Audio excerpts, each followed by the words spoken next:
Do you remember the first time you ever travelled overseas? Remember that exhilaration, that everything you're seeing is new and different and amazing? It really burns memory into your brain. I was just a kid when I made my first trip to Malaysia. We travelled up the country from Johor Bahru in a rickety old train. I saw beautiful cities, gorgeous, drippy tropical rainforests, and kids playing in sparkling streams and on pristine beaches. But you know what I didn't see? Plastic. Today, lovely Malaysia is one of the top 10 countries for mismanaged plastic waste, and it ranks as the third greatest contributor globally to marine plastic. That's a tragedy. But hang on, this is a good news story. I'm Gillian Hyde, and this is PlastX, the tech-enabled supply chain solution saving Asia from drowning in plastic. It's ironic. Brands are scrambling to meet their ESG commitments, and demand for post-consumer recovered plastic, or PCR, is through the roof. But even though plastic waste is literally everywhere, there's a huge shortfall in supply. Why? Let's look at the supply chain. Like most Asian countries, Malaysia lacks the curbside waste collection that we in the West take for granted. Instead, low-income workers subsist by collecting waste and selling what they can. Plastic is purchased by small junk shops, then traded up through networks of aggregators until it finally reaches a recycling facility. The process is complex, inefficient and expensive, with an alarming lack of transparency. And at its heart is an army of low-income workers, including children, who are exploited and abused. Would you call that a supply chain? PlastX restores supply to brands and simultaneously empowers and rewards the workers who collect. New efficiencies streamline the chain, stripping out costs and allowing us to pay collectors significantly better rates for their plastic. And our chain of custody tech and robust quality controls bring visibility and accountability where currently there's none. For the first time, brands can make ESG and certification claims with complete confidence in a reliable, efficient supply chain.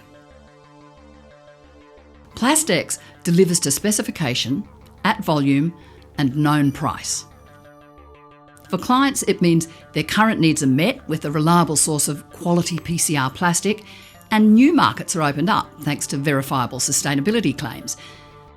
For collectors, it brings improved earnings and an end to exploitation and abuse. And for our hub teams, it's new and marketable skills as a result of intensive training and education. So how big is the market? Big.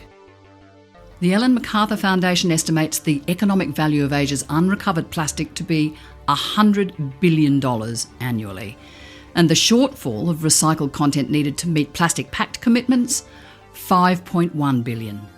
Based on our agile business model and capability for rapid deployment, we believe our SOM to be $1.3 billion. Plastic waste is a massive problem, but the opportunity is correspondingly enormous. Here's how the model works. PlastX begins with demand. Our client places their order, specifying polymer type and all other relevant qualities and setting the price per kilo. We post the job on the PlastX app, and registered collectors, working age adults, no kids, recover the material and drop it off at their local hub. The hub team performs quality checks, weighs the material and pays the collector. Plastic is bagged, tagged and batch shipped to the client. After cost of sale, then hub and logistics expenses, PlastX nets a healthy profit. Here's the founder team. This is Trish Hyde. Trish is a circular economy innovator and advocate with a deep knowledge of packaging and the plastics space. It was Trish's practical understanding of the issues and her razor-like focus that drove PlastX from concept to reality. On your right is Murray Hyde. Murray's a relationship builder and an accomplished business strategist and perpetrator. His years of commercial experience in Asia made him the obvious choice to head up operations in Kuala Lumpur. And this is me, Gillian. I have a background in large-scale direct-to-consumer FMCGs where I headed up a range of divisions from marketing to logistics and fulfilment. We're a tight team. We're commercially, strategically and operationally strong. And if you've noticed the surnames, you've figured out our superpower. We're family. The PlastX journey started in earnest 6 years ago when we were accepted into Coca-Cola's Accelerate program. Since then, we've received endorsement from a range of business innovation catalysts, and we've validated the product twice. In 2020, in Uttar Pradesh, India, we demonstrated PlastX's product fit. And in 2023 in Malaysia, we tested and validated the unit economics. While piloting in India was certainly instructive, it was last year's pilot in KL that confirmed for us that on every level, Malaysia is a natural fit for PlastX. We already have 2 committed customers in KL, Fizlistari and DU Fibre.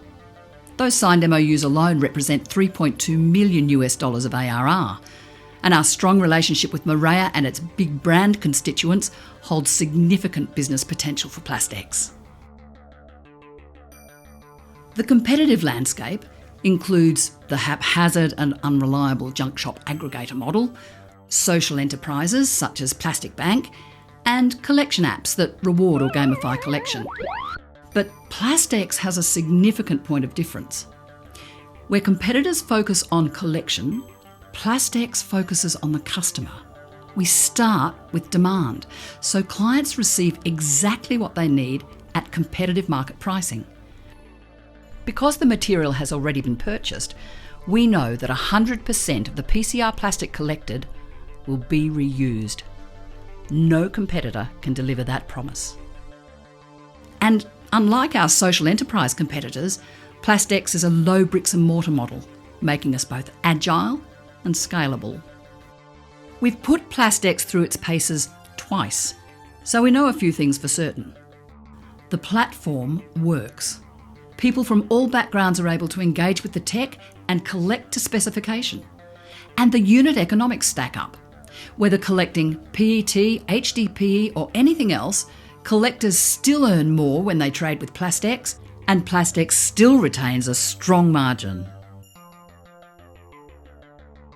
The program is designed to work at scale.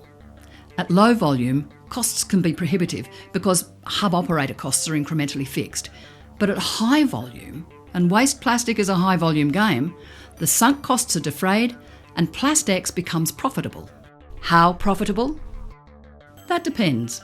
Scale brings exponentially greater opportunity and vastly improved societal and environmental outcomes. But scaling takes money. We founders have bootstrapped the business to this point, but we can't take the next big steps alone. We've de-risked PlastX, having validated both product and market fit, and we have committed clients waiting to receive plastic from us. It's time. We're raising $1 million to commence scaling and propel PlastX into profitability in Malaysia before expanding to other ASEAN nations. The solution is sound. The time is right. The team is experienced and determined. We're seeking like-minded investment partners who are as excited by PlastX's commercial and societal potential as we are. If that's you, please don't hesitate to reach out. We really want to hear from you. I'm Gillian Hyde. On behalf of my co-founders, Murray and Trish, and a region drowning in plastic, thanks for listening. Now let's talk.